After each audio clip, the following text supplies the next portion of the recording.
코로나19 주간 신규 환자가 9주 연속 감소세를 이어가고 있습니다.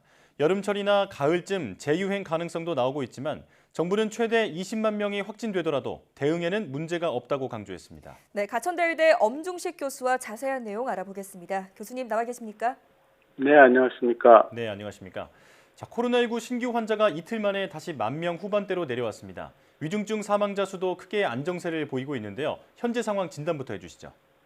네, 여러 가지 우려하던 점이 있지만 예상대로 확진자의 숫자가 계속해서 감소를 하고 있고 위중증 환자도 감소를 하고 있는 그런 상황입니다. 네.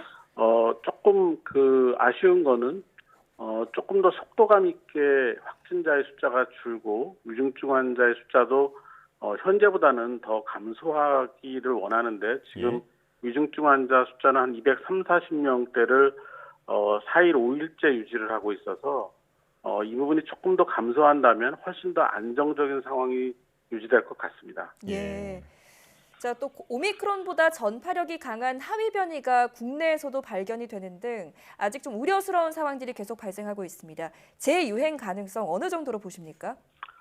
예, 우리나라에서 이 코로나19의 유행 예측을 하는 전문가 그룹이 한 10개 그룹이 있습니다. 네. 그리고 이제 질병관리청도 자체적으로 재유행에 대한 예상을 하고 있는데요.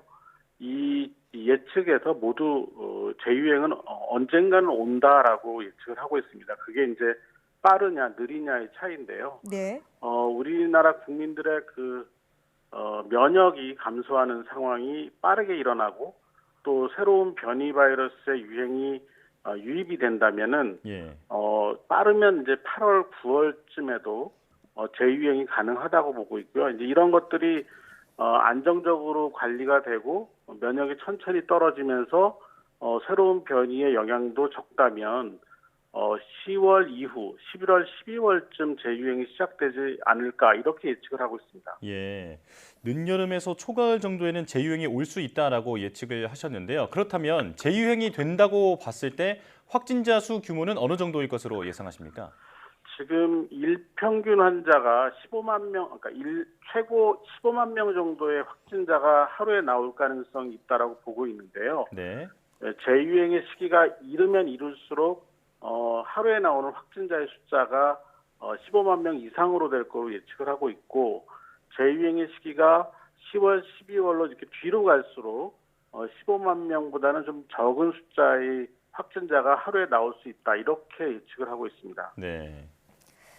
자, 또 비교적 안정세가 계속되자 정부는 코로나 전담 병상을 지정 해제해 왔는데 지금 지난달 중순 이후부터 현재까지 지정 해제된 병상들이 지금 2만여 개 정도가 됩니다.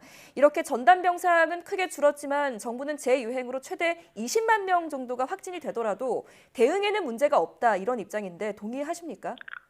예, 실제로 우리가 오미크론 유행이 진행이 되면서 이 진료의 체계, 특히 이제 입원 환자 진료와 관련돼서 고위험군이 암인 경우에는 재택 치료를 원칙으로 진료 체계를 변경했습니다. 네. 이제 그러다 보니까 이 20만 명이 생기더라도 이 중에 이제 고위험군에 해당하는 60세 이상의 연령군이 보통 15에서 20% 정도를 차지하게 되는데 이렇게 되면 3,000개에서 4,000개 정도의 병상만 있더라도 이 고위험군들을 다 입원시킬 수 있기 때문에 현재 유지하고 있는 병상을 감축하는 것은 특별한 문제가 없고 올바른 방향이라고 생각을 하고 있습니다. 예, 적절한 조치라는 말씀이신데요.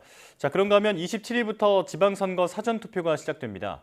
확진자와 격리자는 사전투표 둘째 날인 토요일 오후 6시 반부터 8시까지 1시간 반 동안 외출이 가능한데요.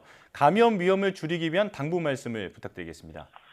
예, 우리가 코로나19 유행을 하는 지난 2년 4개월 동안에 총선 그리고 대선을 치른 경험이 있습니다. 네. 이때 이제 감염된 분들의 투표 어떻게 해야 될지에 대한 지침이 있고 또 그렇지 않은 분들도 지침대로 지금 투표를 하게 되면 크게 문제가 없을 텐데요. 네. 투표 대기하는 기간 동안에 마스크 착용을 잘 유지해 주시고 이 앞사람 뒷사람과의 거리 간격을 충분히 확보를 한 상태에서 이 선거 관리하는 분들이 안내를 따라서 차분하게 선고를 하시면 큰 문제가 없을 거라고 예측을 하고 있습니다. 예. 결국에는 개인의 철저한 방역 수칙 준수가 중요하겠습니다. 이어서 백신 얘기도 해볼 텐데요. 미국에서 5세 미만 아동용 코로나19 백신에 대한 긴급 사용 승인 심사가 이제 다음 달에 이뤄질 예정입니다.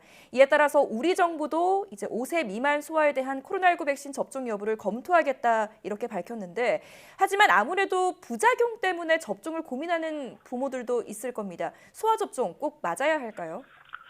예, 뭐 우리나라의 경우에는 이 어린 아이들 5세 미만의 소아에서 이제 중환자가 발생하거나 사망 환자는 상당히 드물게 발생을 했기 때문에 이런 부작용을 감수하고 백신 접종을 해야 되느냐에 대한 고민이 이 부모님들은 많으실 수밖에 없습니다. 그런데 이 실제로 이런 5세 미만에서 접종을 예방 백신 접종을 진행했을 때도 이 심각한 부작용이 발생한 사례들이 굉장히 드문 편이고, 대부분의 부작용들은 이 조절이 가능한 그런 수준의 부작용들이 나타났다는 보고가 있습니다. 그리고 이제 이게 대규모 유행이 생기게 되면 이런 어린 아이들이 감염이 됐을 때 다기관염증 증후군 같은 좀 심각한 그 후유증이 남을 가능성이 있고, 특히 이제 이 5세 미만 어린이 중에서도 면역 저하 질환이 있거나 만성 질환이 있는 그런 경우에는 백신 접종을 반드시 해야 됩니다. 그래서 가급적 긍정적으로 검토를 해주셨으면 감사하겠습니다.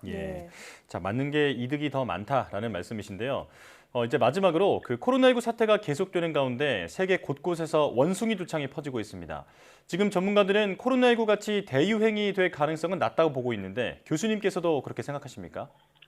예, 원숭이 두창은 뭐 이미 알려진 바대로 상당히 강력한 그 밀접 접촉이 있어야만 전파가 됩니다. 그러니까 감염된 피부, 그리고 이제 이 감염된 체액에 오염된 그 물질이나 피부와 아주 강력한 접촉을 했을 때 전파가 되는 것이 주 감염 경로이기 때문에 실제 우리가 코로나19가 전파되는 것보다는 훨씬 전파력이 낮다고 생각을 하고 있습니다. 그렇기 때문에 우리나라의 유입 가능성도 낮고, 유입이 되더라도 이 아주 소규모 환자가 발생한 뒤에 이 종료가 될 것으로 예측이 되고 있기 때문에 크게 걱정을 할 필요는 없다고 지금 생각을 하고 있습니다.